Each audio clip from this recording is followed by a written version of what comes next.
Le peuple burkinabé face au défi post-insurrectionnel.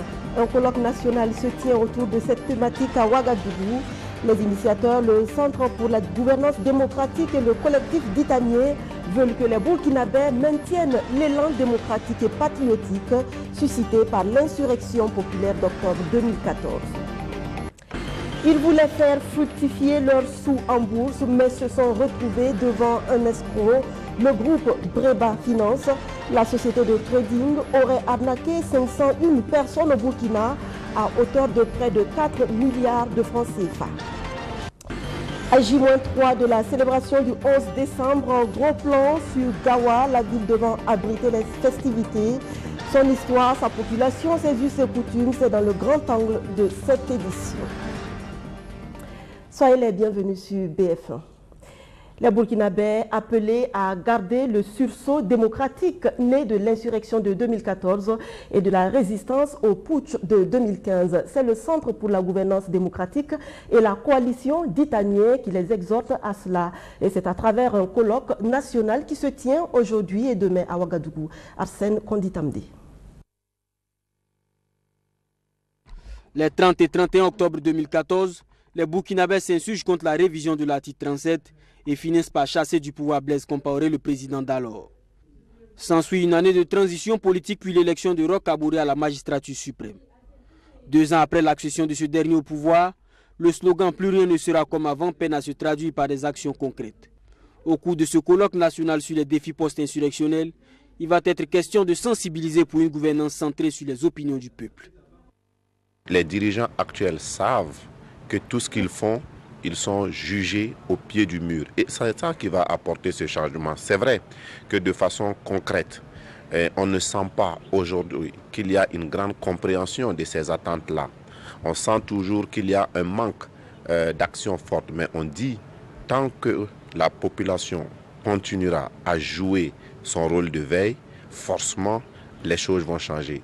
Il y a un moment pour chaque chose, un moment pour être forcément dans une insurrection dans la rue, mais il y a un autre moment également pour voir ce qu'on y gagne, parce qu'on ne s'insurge pas pour rien, on s'insurge pour gagner. Alors donc ce sont ces gains-là que nous voulons capitaliser à travers ces réflexions. Alors et pas forcément une nostalgie pour un moment de perturbation, mais plutôt regarder un avenir avec beaucoup plus d'optimisme, avec plus d'utilité. Le président d'honneur de ce colloque, Michel Kafando, le président de la transition étant absent, c'est à Fatoumata Souratié qu'est revenue la charge de lire son discours. Un discours dans lequel le représentant des Nations Unies au Burundi appelle la jeunesse à continuer la veille citoyenne. Il vous appartient de vous enrichir mutuellement des contributions diverses que vous aurez capitalisées au terme de ce forum. Je souhaite que chacun puisse en répartir plus convaincu et déterminé pour être un accompagnateur averti, un acteur avisé et engagé pour un Burkina véritablement démocratique, respectueux de la justice et de la liberté pour tous, toutes choses qui sont le fondement de cette République qui doit sans cesse affermir sa place, toute sa place dans le concert des nations.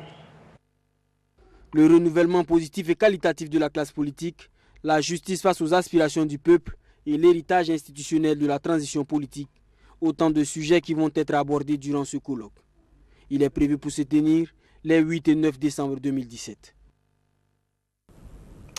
Escroquerie à grande échelle au Burkina Faso. 501 personnes dupées par une société de courtage en bourse, le groupe Breba Finance.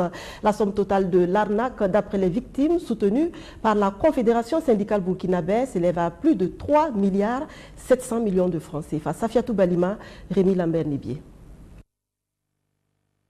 Ils ne sont que l'infime partie d'un groupe de 500 personnes victimes d'arnaque, disent-ils, de celui qu'on surnomme le Bernard Madoff du Burkina. De son vrai nom, Breba Wenkouni Mikael, PDG du groupe Breba Finance, une soi-disant société spécialisée dans le placement des fonds dans le secteur boursier. Ses clients désabusés dénoncent pour la 2e fois un système d'arnaque mis en place par cette société de trading.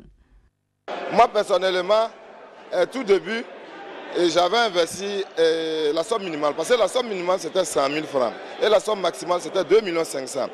Pour un début, j'avais essayé 100 000 francs. Et ça donnait, pendant 2 mois, 3 mois, ça donnait, il n'y avait pas de problème. Ainsi, au fur et à mesure que les choses avançaient normalement, je suis venu encore remettre une somme de 2 500 000 pour reprendre les choses. Et c'est à ce moment maintenant que les choses ont commencé à aller dans le mauvais sens. Selon les victimes, la somme arnaquée par Wenkouni Michael Préba s'évalue en milliards de francs CFA. Alors, nous nous sommes réunis en collectif. Ça fait une année de cela. Et nous sommes aujourd'hui au nombre de 501 personnes, comme le camarade l'a dit. Et on est à plus de 3 milliards 700 millions. En ce qui nous concerne, nous uniquement. On ne parle pas des autres qui sont tapis, ceux qui ne veulent pas se faire voir ou qui ne veulent pas se montrer, dire « Ah, on m'a arnaqué » et tout ça. Non. Nous, les 501 personnes seulement, 3 milliards 700 millions. La Confédération syndicale burkinabé, qui se fait le porte-parole de ses victimes, interpelle l'État qu'elle accuse du reste de complicité avec Michael Préba. Nous avons adressé une correspondance au président du Faso pour effectivement l'aviser de cette situation qui n'honore pas l'autorité et qui met effectivement en péril la cohésion sociale. Et suite à cette correspondance, effectivement, nous avons été reçus par le ministre d'État sur la question. Nous avons échangé. Il y a eu également à cette rencontre l'autorité centrale même de l'état-major de la gendarmerie. Il y a eu l'autorité centrale de la police nationale et nous avons effectivement apporté toutes les preuves. Voilà. Et nous avons discuté. Les services techniques de la sécurité disent, voilà, nous allons tout mettre en œuvre pour interpeller le monsieur. Et ce même monsieur est convié à des cérémonies d'investiture sous l'œil de ces mêmes services techniques. L'État est complice. Et nous assumons ce que nous disions. Pour les victimes, si les autorités compétentes ne réagissent pas rapidement, elles n'hésiteront pas à se faire justice. 70 milliards de francs CFA pour la campagne cotonnière 2017-2018. La somme ne couvre pas la totalité du besoin de financement de la Sofitex, mais après la mauvaise moisson enregistrée lors de la campagne précédente, il y a de quoi se réjouir. La convention de financement a été signée ce matin entre la Société burkinabé des fibres textiles et le pool bancaire national. Natacha Ouedraogo. La convention de financement de la campagne cotonnière entre la Sofitex, la Société burkinabé des fibres textiles et le pool bancaire national est devenue traditionnelle. Cette année encore, au compte de la campagne cotonnière 2017-2018, la Sofitex a bénéficié d'un crédit de 70 milliards de francs CFA de la part du pool bancaire. C'est un partenariat qui dure plus de 10 ans. Je voudrais rappeler que le pool bancaire national a, à maintes reprises, fait la preuve de sa volonté d'être un partenaire solide, fiable et compréhensif de la Sofitex. Au cours des 5 dernières années, nous n'avons eu de cesse de prêter une oreille attentive aux préoccupations de la société, en particulier celles relatives au coût du financement. C'est ainsi que le taux d'intérêt applicable au crédit de campagne est passé de 8,25% l'an pour la campagne 2012-2013 à 6% l'an pour la campagne 2017-2018. Vous conviendrez avec moi que le pool bancaire national a consenti de gros efforts en vue d'assurer la pérennité de l'équilibre de la filière. Malgré une saison cotonnière moyenne, la Sofitex a déjà remboursé le crédit de la campagne 2016-2017 alors que son échéance n'est fixée qu'au 31 mars 2018. Ce crédit va servir d'assurer la gestion des activités attachées au bon déroulement de la campagne cotonnière. Cet argent aussi va également permettre de financer le transport du coton graine des champs vers les usines et l'acheminement de la fibre que nous aurons donc obtenue à l'issue du processus d'égrenage vers les ports. Cet argent-là va servir à payer donc l'achat du coton graine aux producteurs. Ce crédit représente 51% des besoins de financement de la Sofitex. La société compte mobiliser le reste auprès d'autres institutions financières. Des ressources humaines qualifiées pour une meilleure productivité agricole. Depuis 2014, un programme de formation au certificat de qualification professionnelle est en expérimentation dans 3 centres de formation agricole au Burkina Faso. Vu la pertinence du projet, il est question aujourd'hui de l'étendre à toutes les écoles de formation agricole. Natacha Ouedraogo. De plus en plus au Burkina Faso, plusieurs institutions de formation agricole et rurale sont créées. Cependant, les contenus et méthodes de formation répondent de moins en moins aux attentes des acteurs publics et privés de l'agriculture burkinabé. C'est ainsi que depuis 4 ans, le ministère en charge de l'agriculture, en collaboration avec celui de la jeunesse et la GIZ, a mis en place le programme de formation au certificat de qualification professionnelle, option fermier agricole. Ce programme a été testé dans 3 centres de formation au Burkina Faso. Ce 7 décembre, les acteurs du secteur sont en atelier pour analyser les résultats du processus et le généraliser dans les autres écoles. Et ce certificat de qualification professionnelle option fermier agricole a 8 grands domaines. Et ces 8 grands domaines-là vont permettre à la fin, à l'étudiant, à l'apprenant, de pouvoir être nanti de tous les éléments nécessaires pour être efficace sur le terrain de l'emploi. La formation professionnelle agricole, c'est un sujet qui gagne de l'importance vraiment dans le cadre de la promotion du secteur rural pour la promotion des chaînes de valeur ajoutées. Ça, c'est quelque chose qui est vraiment au cœur et au début de ce travail, d'impliquer aussi la jeunesse. Et ça, c'est quelque chose qui est très important pour nous. Ce nouveau programme de formation au certificat de qualification professionnelle doit relever le défi de mettre à la disposition des producteurs un capital humain qualifié. Nous avons déjà aperçu les premiers résultats qui sont en train donc de se développer, d'être développés dans ces différents centres. Nous avons déjà vu, nous avons eu la chance donc de visiter les réalisations. Et nous pensons qu'à la suite, après ces différentes rencontres de concertation, et ces différents centres vont vraiment mettre à la disposition du monde agricole donc des producteurs compétents. Ça, nous sommes persuadés. Nous attendons également que les autres centres privés, parce que comme on l'a dit, nous sommes en train de travailler avec quelques centres, que les autres centres privés puissent s'attacher, s'approprier du contenu de ces documents et se lancer dans le processus. Le certificat de qualification professionnelle est un diplôme national reconnu par l'État au même titre que le BEPC, le brevet d'études du premier cycle, et le CEP, le certificat d'études primaires. L'Institut géographique du Burkina a 40 ans, un anniversaire célébré cette semaine à travers plusieurs activités dont des journées portes ouvertes. Le président du Faso a fait hier le déplacement de l'IGB pour toucher du doigt ces réalités. Luc Pagbelgem. Pour son quarantenaire, l'IGB, l'Institut géographique du Burkina, reçoit un visiteur de marque, le président du Faso. En 40 ans d'existence, c'est une première. Depuis 1976, l'IGB ausculte le Burkina Faso sous tous les angles. Le pays est vu du ciel, du sol et même du sous-sol avec plus de précision que l'œil humain. Tous ces efforts, Rochma Christian Kaboré a tenu à les saluer après un tour dans les locaux de l'Institut. Seulement voilà, si l'IGB avait des vues aériennes grâce à son avion photographe, ce n'est plus le cas car depuis un certain temps, l'aéronef est cloué au sol, limitant du coup le champ de l'Institut géographique du Burkina.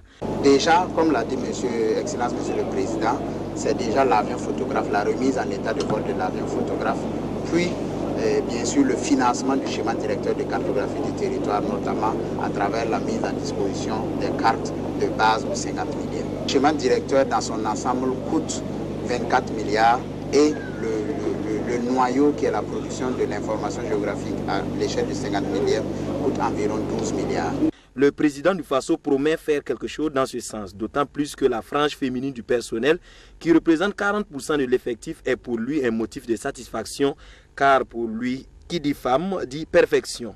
Nous avons, nonobstant tous ces efforts qui ont été produits par l'IGB, noté également qu'il y a des difficultés majeures.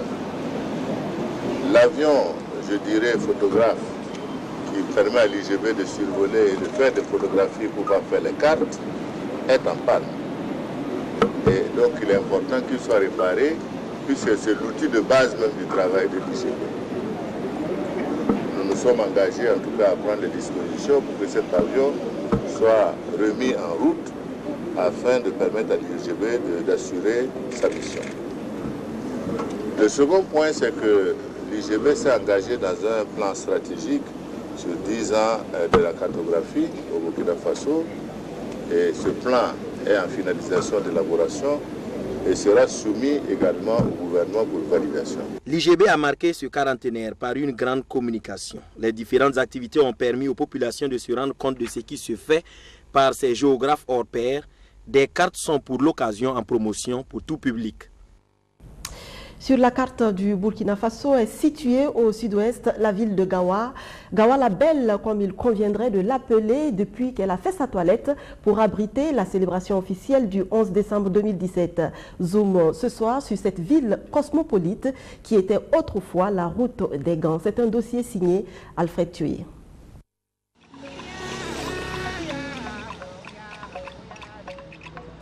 Gawa ou la route des Gants en langue lobi. Gawa est une ville située dans le sud-ouest du Burkina Faso, à 381 km de Ouagadougou, la capitale burkinabé. Encore appelée cité du Bafouji, Gawa est une ville accidentée, elle est scellée de part et d'autre par des collines. L'existence de Gawa remonte depuis 1898 et est cité communément appelée Bafouji, et de son père fondateur qui est Bafouji, n'est-ce pas, et la personnalité par laquelle, n'est-ce pas, Gawa a commencé à exister en tant que village à l'arrivée des colonisateurs. Plusieurs peuples se côtoient dans cette ville du Burkina Faso. Les Lobi et les Birifo constituent le peuple autochtone, aux côtés desquels vivent les Dagara, les Pougouli, les Moussis et les Peuls. Plusieurs autres nationalités y résident. Gawa est le symbole d'une interpénétration culturelle.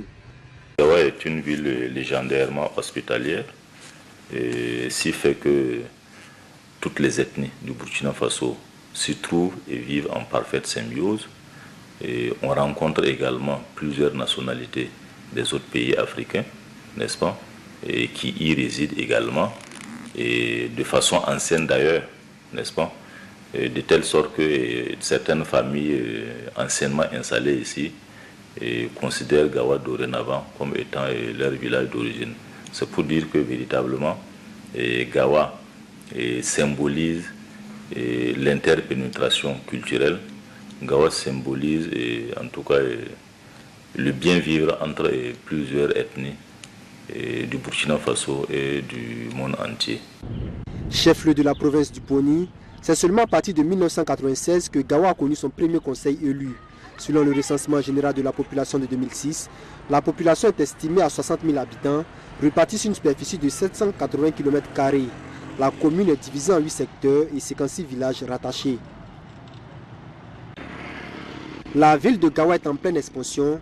Les activités économiques y sont variées. La majorité de la population est agricole. La femme joue un rôle prépondérant dans le cocon familial. Elle constitue 52% de la population et naturellement elle constitue une force, n'est-ce pas, pour permettre à la commune de Gawa de pouvoir booster son développement. Alors la femme au niveau de la commune de Gawa occupe la place, n'est-ce pas, qui lui revient culturellement, n'est-ce pas, et dont les missions essentielles sont d'assurer voilà, une certaine harmonie au niveau de la famille. Et à côté de cela, la femme au niveau de la commune de Gawa est une grande actrice de la vie économique en ce sens qu'elle mène beaucoup d'activités économiques. Gawa abrite cette année les festivités du 11 décembre. La ville fait peau neuve, mais les défis restent énormes, l'objectif étant d'élever la ville de Gawa au rang de ville moyenne du Burkina. La ville de Gawa a bénéficié de la réalisation de plusieurs infrastructures socio-économiques qui font fondamentalement transformer la ville. Et avec également le programme de développement du chef de l'État, si tout ça s'est mis en œuvre, je pense que Gawa va véritablement répondre aux critères de ville moyenne du Burkina Faso, aux côtés d'autres villes que sont Koudougou, Ouaïguia, Banfora. Pour ce faire, les secteurs comme l'artisanat, le tourisme et le paillage avec en prime l'agriculture, l'éducation et la formation de la jeunesse connaîtront une attention particulière pour ainsi donner à son peuple les clés de son développement. Dernier bastion de la résistance à la pénétration française, le peuple de Gawa s'est quelque peu ouvert à la modernité avec toujours comme boussole les valeurs ancestrales. Mais on note également la montée des religions révélées dans la localité qui n'entament pas pour autant la cohésion sociale.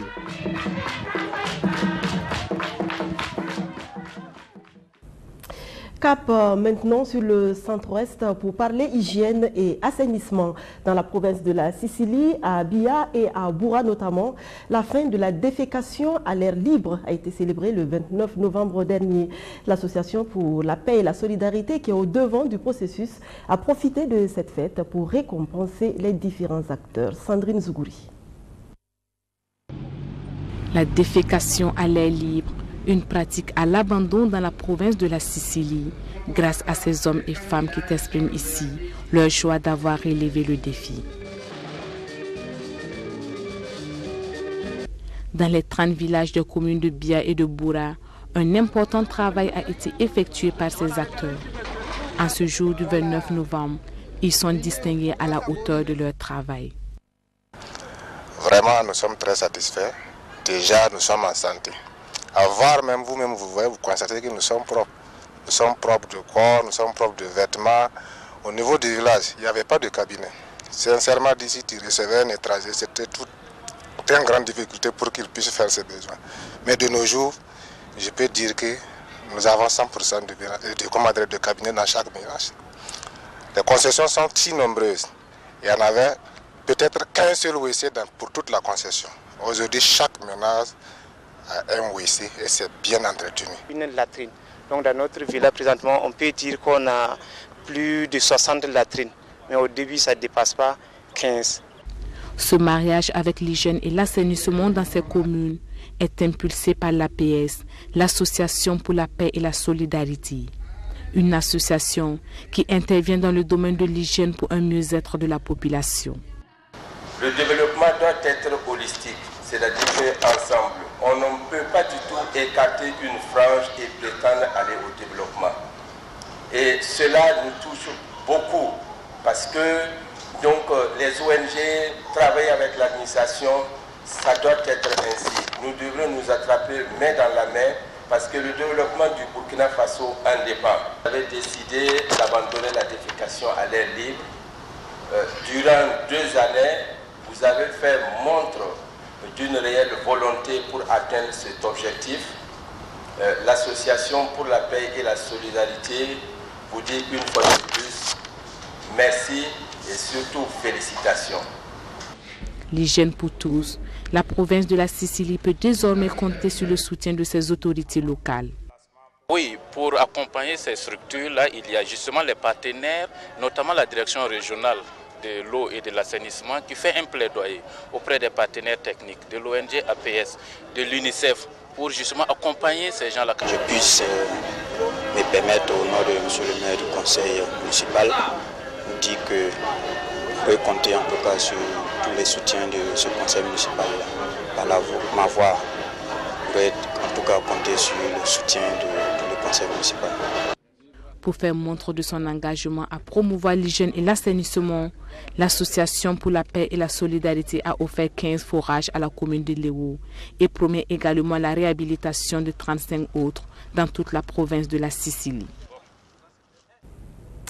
Dans la province du Boulkiemde, toujours dans le centre-ouest, s'est achevée ce vendredi la session de formation du Centre national de transfusion sanguine. Le CNTS, à la recherche d'une reconnaissance internationale, veut se mettre en conformité vis-à-vis des normes africaines en matière de transfusion sanguine. Alix Kabouri. Outiller les acteurs du CNTS, le Centre national de transfusion sanguine, sur les normes de la Société africaine de transfusion sanguine. C'est tout le sens de l'atelier de 3 jours au profit des acteurs du CNTS. Le CNTS qui est en quête d'une certification pour se faire valoir au plan international. Alors, au cours de ces 3 journées de travaux, nous allons former les responsables de la transfusion sanguine au Burkina Faso sur les normes de la Société africaine de transfusion sanguine. Ces normes sont des prérequis pour l'accréditation, c'est-à-dire fixent en quelque sorte les règles. Par exemple, pour un produit sanguin, pour qu'il soit accepté pour être transfusé, il faut qu'il réponde à une certaine norme de spécificité. Donc, il est important que les responsables maîtrisent ces différentes normes qui concernent non seulement les produits, mais les équipements, les locaux et même le côté administratif. Pour les responsables du Centre national de transfusion sanguine, l'accréditation est une étape importante pour minimiser, voire si possible, exclure les risques dans la transfusion sanguine. L'accréditation, il faut rappeler que la transfusion sanguine, c'est un acte médical qui fait appel à des produits d'origine humaine. Donc le sang, c'est d'origine humaine. Le sang est donné par des donneurs. Il peut être fabriqué. Donc c'est un produit d'origine humaine qui comporte des risques. Et nous nous sommes engagés dans ce processus d'accréditation pour minimiser au maximum les risques des produits sanguins qui seront mis à la disposition des malades. Donc la qualité nous accompagne dans ce processus de sécurisation des produits sanguins au niveau du Burkina. C'est un processus très rigoureux. C'est un processus très rigoureux, scientifique, et comme la directrice vous l'a dit, qui n'est pas seulement un exercice livresque, ce n'est pas un exercice académique. C'est quelque chose de très important parce que le sang, le risque zéro n'existe pas en transfusion sanguine. Mais il faut se mettre du bon côté et s'assurer qu'on a fait le maximum pour que le malade ne court aucun risque. Après la formation, vient l'étape de l'évaluation pour voir où se situe le Centre national de transfusion sanguine du Burkina Faso par rapport aux normes avant la dernière étape de l'évaluation de certification. Le Centre national de transfusion sanguine travaille par ailleurs dans les règles de l'art, en témoigne le prix spécial du jury qui lui est décerné lors de la 6e édition du prix burkinabé de la qualité 2017 organisé par l'Agence burkinabé de normalisation. Concert avant l'heure hier au Prytanée militaire du Kadiogo avec le groupe Magic System. Assalfo et ses compagnons ont fait danser les PMKistes le temps d'une visite dans leur antre. Une visite mise à profit par les garçons d'Anoumambo pour partager leurs expériences avec leurs jeunes frères du PMK. Retour sur l'événement avec Roméo Kouita. Yeah, Anoumambo, histoire de souvenirs d'Anoumambo. Yeah, Anoumambo. Magic System, un groupe qui vient de loin, une équipe qui force l'admiration par son histoire, partie de zéro pour se hisser sur le toit du monde. Magic System, un exemple de détermination et de persévérance, autant de valeurs et d'expériences à partager. La célébration de leurs 20 ans de carrière musicale n'est pas qu'une communion avec les fans. C'est aussi un moment de partage d'expériences, comme ici au Prytanée militaire du Kadiogo, où les anciens sont venus parler aux jeunes. Première leçon à retenir pour ces jeunes soldats, la persévérance. Peut-être que demain, certains d'entre vous seront des chefs d'état-major, des ministres, des hauts diplomates, des fonctionnaires internationaux. La seule chose qu'il faut retenir, c'est que dans la vie, le seul moment où on baisse les bras, c'est quand on n'a plus le souffle de vie. Ça, vous devez vous mettre ça en tête. Il ne faut jamais baisser les bras. Mais ces PMKistes sont curieux, comme bon nombre de fans et de mélomanes, de connaître le secret de l'union des 4 garçons d'Anoumambo après 20 années de carrière musicale. Un challenge que bien de groupes musicaux africains n'ont pu relever. Ce qui casse un groupe, c'est le chanteur. Quand tu commences à chanter, le monde entier le regarde. Tout le monde dit Assalfo, Assalfo, Assalfo, Assalfo. Et moi, Assalfo, je me dis, mais je suis connu que les trois. Je peux faire ma carrière solo, je fais ma cassette. Moi, je vends mes CD, mes disques. Pourquoi prendre 1000 francs pour diviser en 4 alors que les 1000 francs peuvent me les donner à moi seul? Donc, je m'en vais. Mais ça, c'est si je les prenais comme des amis ou des collègues. Mais du moment où je les prends comme mes petits frères, est-ce qu'un grand frère peut partir pour laisser ses petits frères à cause de l'argent? Assalfo invite alors ces jeunes à rester unis et solidaires, à se considérer non pas comme de simples amis venus d'horizons divers, mais comme de véritables frères d'âme. Fraternité, courage, humilité et détermination, autant de valeurs partagées avec ces jeunes soldats. On était très contents de les recevoir par leurs messages, leurs expériences. Ils ont allumé une certaine flamme au fond de nos cœurs qui nous pousse à se battre en classe. Et ça nous a permis de prendre conscience des valeurs que le PMK veut nous inculquer, à se donner entièrement, parce qu'on voit à quoi ça a servi, à quoi ça a donné au groupe Magic System, et ça allume une certaine flamme au fond de nos cœurs.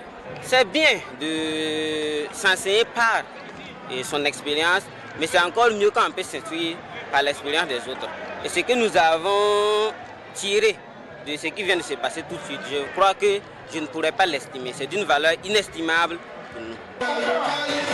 Pour joindre l'utile à l'agréable, les jeunes ont eu droit eux aussi à leur partie de concert, transformant du coup l'enceinte du Prétané militaire du Kadiogo en une véritable salle de spectacle.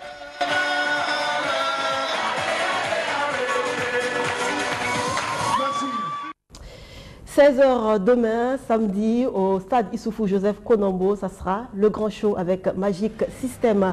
Le 19h30, c'est tout pour ce soir. Merci à vous tous de votre fidélité.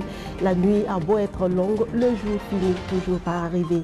Ne jamais désespérer, ni se précipiter. Les problèmes sont temporaires et ce qui est censé être à nous trouvera le moyen de nous parvenir. Dieu sait faire toutes choses belles en son temps. Merci encore et à très vite sur BFM. Bon week-end.